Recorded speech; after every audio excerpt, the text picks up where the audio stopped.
If you guys that don't watch me or watch my channel, you guys know that I love the lore of this game, and the 9 is something that I have literally been reading for years. So yeah, I'm really interested to know what Bife's take on this, and what maybe he's read something that I haven't. I'm happy to learn from this. So let's have a look. I'm gonna full screen this, and yeah, let's see what Bife has to say.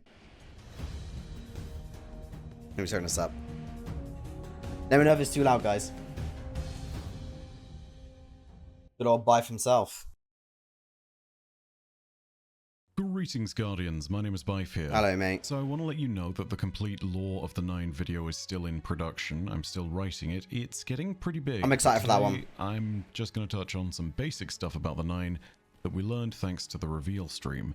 It is incredibly relevant to understanding them as beings, and to put it really simply, Alison Lurs and Robbie Stevens outlined a bunch of notes that let us... I just want to say real quick, Alison here, she is the reason why I am not concerned about the story. Because not only is she kind of new to Bungie, like I don't believe that she was around during the beginning of like the Destiny 1 times and things like that, but she nailed the story of the final shape. And the amount of story beats and lore notes that they made in reference to very, very early Destiny 1 lore, which is going like way back, they fucking nailed it.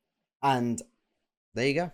Right there. She is genuinely the reason why I have not thought, you know what, we're in trouble here. So I think we'll be alright. Understand the 9 more definitively than we ever have before. So today, I'll be talking about what we learned. To start off with though, what theories did we have about the 9, and what did we definitively know about them before this point? Well, I think the one single true point that we absolutely did know was that the 9 were related to dark matter. Yeah.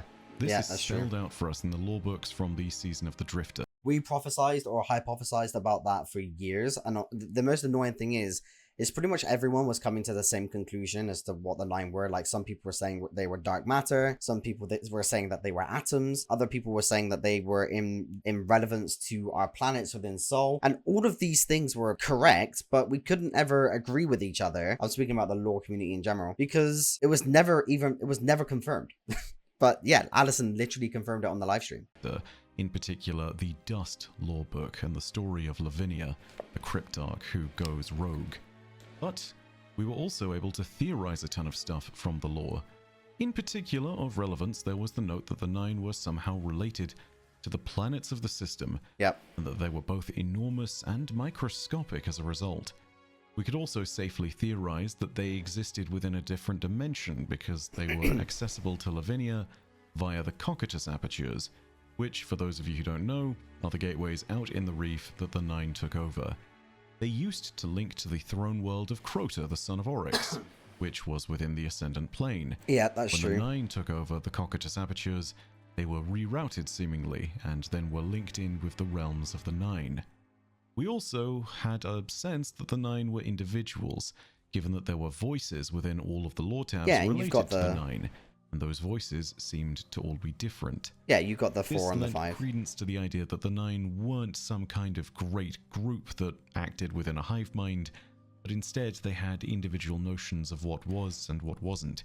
Yeah, and we literally see that in the new lore books as well. Like, you literally see the different ways of how the 9 structure their conversations and how they speak with each other. So yeah, I mean, we can safely say that there is some form of individuality with that. They had opinions, they had preferences.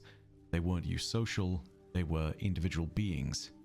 Over the years, Bungie's also been content to sprinkle a bunch of red herrings, or at least dead ends throughout the lore, that make us think about what the 9 might be, and possibly draw us off their trail.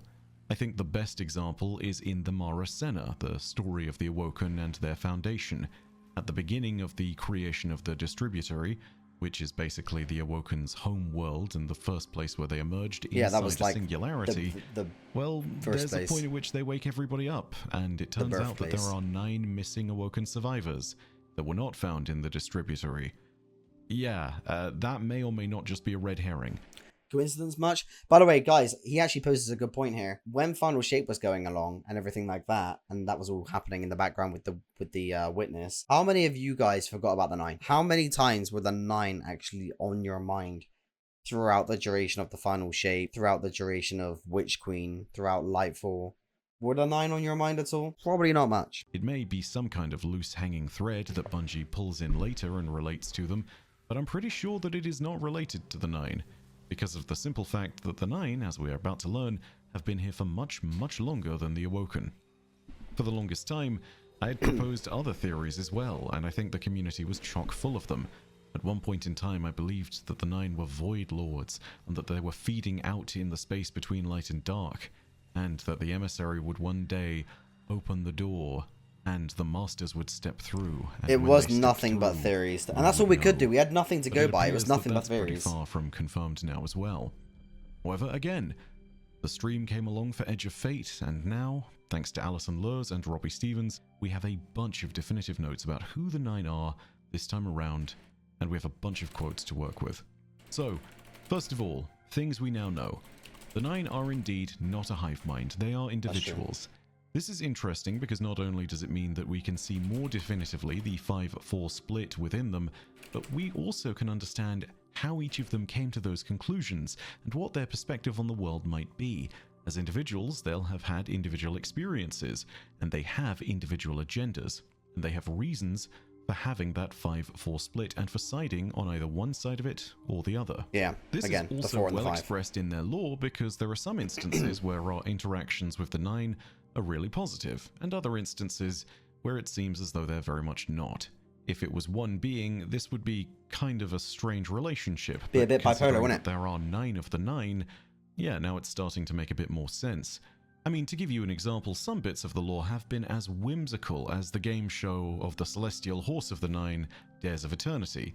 Yeah. But then you can contrast that with the fact that the Nine betrayed us at the opening of Destiny 2 and allowed the Red Yep. They switched off the satellites. Yeah, that's actually how Gull got into that city. When you watch Ikora in the cinematic and she's like, there are no satellites, that's because they've been switched off. And yeah, a member of the 4, I think, I want to say it was the 4, allowed the Red Legion to just pass through to the last city and cage the Traveler without any issues or problems. Red Legion to It does say in the lore, actually, by the way, that the member who did that, the member who actually switched off those satellites, were like severely punished in some way, but it's never described how in what way they were punished. surprise attack the last city. Also, they might understand what the Red Legion was trying to do by capturing the light of the Traveler, because if they managed to do I just want to, sorry for keep pausing, but there's so much I want to say on the back of this.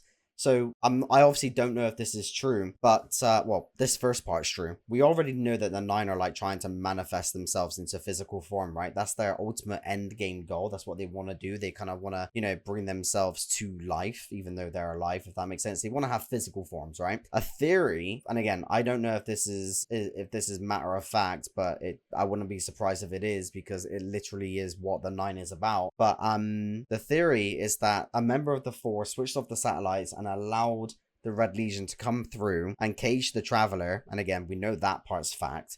The theory part is that Gull's ambition was to get the light from the Traveler. He wasn't there to destroy the Traveler. He wasn't there to kill the Traveler. He was there because he wanted to obtain the light of the Traveler, which, you know, is not exactly a spoiler. You can't even play the Red War anyway. He was able to accomplish at the end of the Red War campaign. Now, the reason why that's relevant for the 9, again, is because they want to manifest themselves into a physical form, right? Well, what does the light do for us? It allows us to respawn and come back to life, right? It gives us powers. We're able to do really cool shit, but at the same time, we literally come back to life in a physical form. So the theory is that the 9 wanted to allow Gull to go through, accomplish what he set out to do, so that the 9 can understand how he did it and somewhat replicate that and have their own physical form from being able to obtain the light themselves as well. Again, I don't know how true that is. That is just a theory that I've read, and I'm more of a guy that likes to go off fact rather than theory. However, what we know to be fact of the 9 and what they want to accomplish and what their kind of goal is, I wouldn't say that's a far-fetched theory, to be quite honest with you. It makes sense. do that themselves, all of a sudden they would then potentially be able to wield the light as well. and if they did that, then they would ultimately be able to escape their own place There we go. I've literally just basically just confirmed what I just said. within the universe and make fate for themselves. There you go. For every funny moment where Zur's tentacled face is reminding us to have our ghosts spayed and neutered, there's a horrifying moment where the Nine basically enact something that leads to the death of a major character, like the other Sieur Ido, whose face is significantly less tentacled. Sieur Ido, Morosov's wife back in the day. It's actually she's the original owner of Wishkeeper. So much Wishender. so that, Moron. well, she was the lover of Queen Morosov There you go. of the Awoken. Yep. Allison also stated that the Nine are all linked to the major celestial bodies of Sol itself. This puts the theory about the Nine being linked to the planets front and center and confirms it to be true. In particular, we got the specifics, which is that the Nine are not related to the 9 closest planets, but instead are related to the Sun and the 8 closest planets to it. Yeah, because they cut off Pluto. Isn't involved. Yeah, not anymore. Knowing this also brings up the definitive and terrifying point that for the longest time, 2 amongst the Nine's number were abducted, Yeah. and one of them still hasn't been returned. This is kind of assuming that there is a direct and substantial link in form between the 9 and the planets, and that's not necessarily confirmed to be the case, but... Well, I mean, if that's the case, then you know how obviously our planets in our solar system orbit the sun. If a member of the 9, if one member of the 9 is considered to be the sun part of our solar system, then that means the other 8 orbit that main one in the middle. So maybe it's maybe that main one in the sun. Like, what significance is that? You know what I mean? Regardless, Mars has been affected, and Mercury, yeah, it still hasn't been returned. Yeah, true. This also brings up some fascinating points about whether some planetary bodies, in Destiny generally, might be alive in some kind of other sense.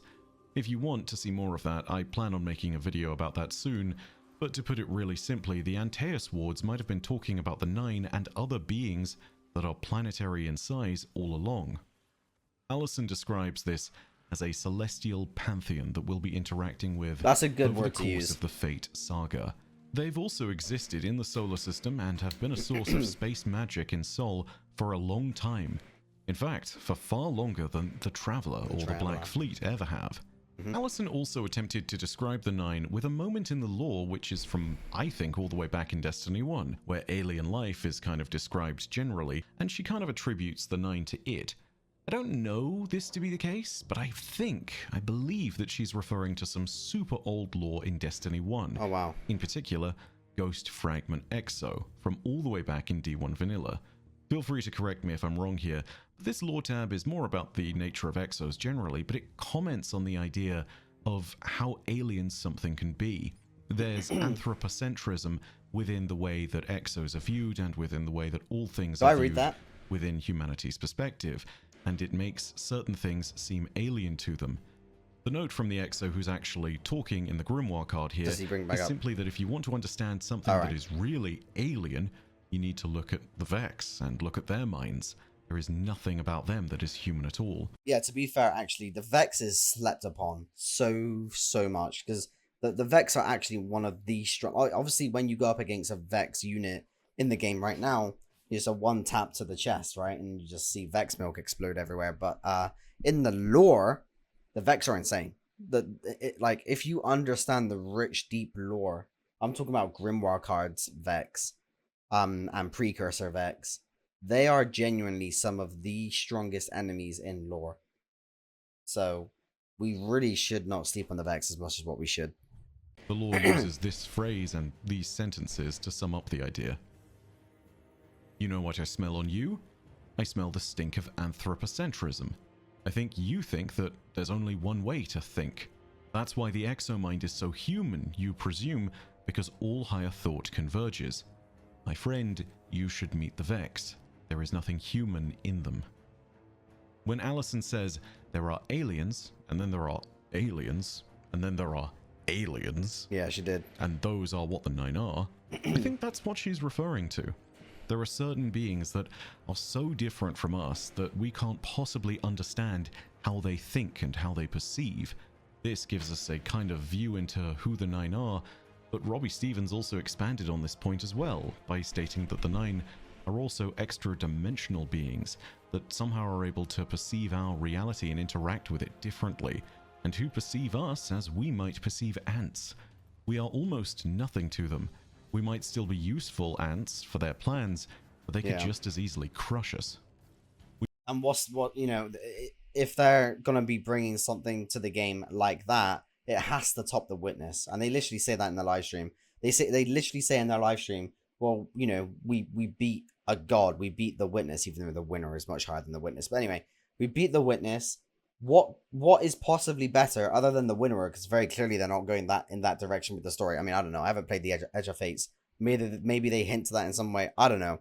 But like, I wonder how they're gonna like balance that, because they're obviously talking about the Nine with this sense of they are these things that are able to do things in a very, very strong paracausal way that we've never really experienced before. Therefore, it is more of a threat than the Witness kind of thing. I don't know. We'll have to see how they actually handle that.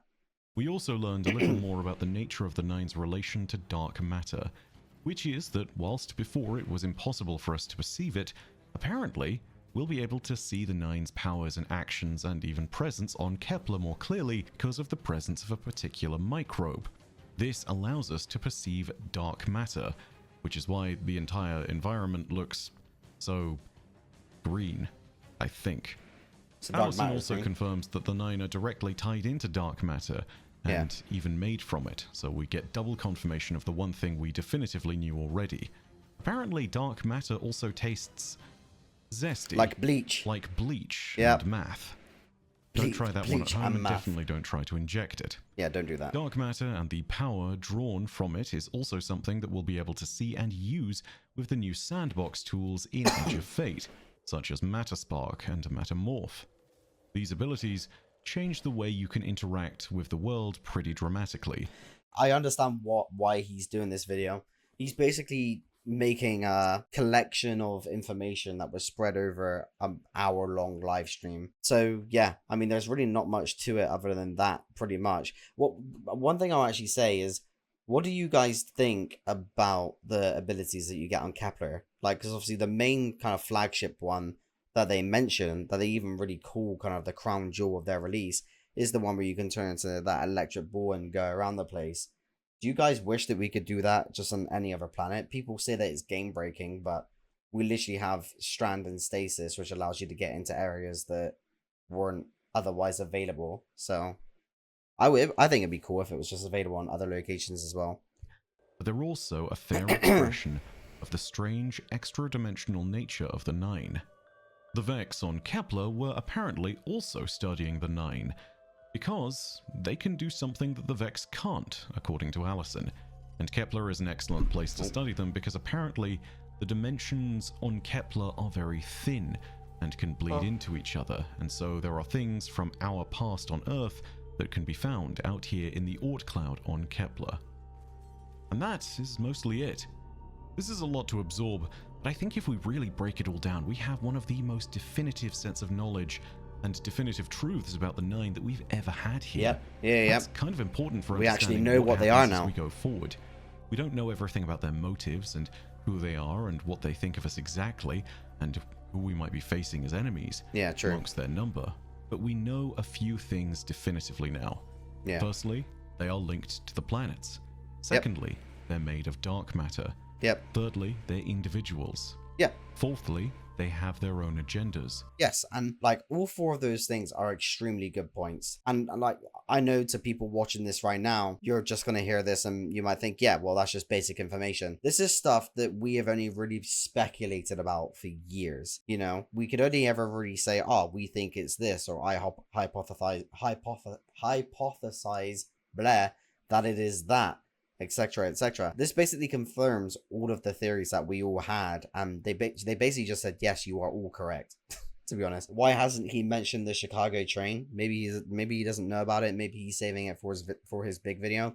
He literally said at the beginning of this video that he's working on a much larger 9 video. I think in that video he probably will talk about the Chicago stuff. He might mention Lodi as part of that. Obviously, Orin is going to be part of that as well with her multiple lives, and I think the Jovians are also going to be part of that. We'll watch that. We'll watch that video on stream when he uploads it. But yeah, maybe he's just saving that for the larger video that he's making.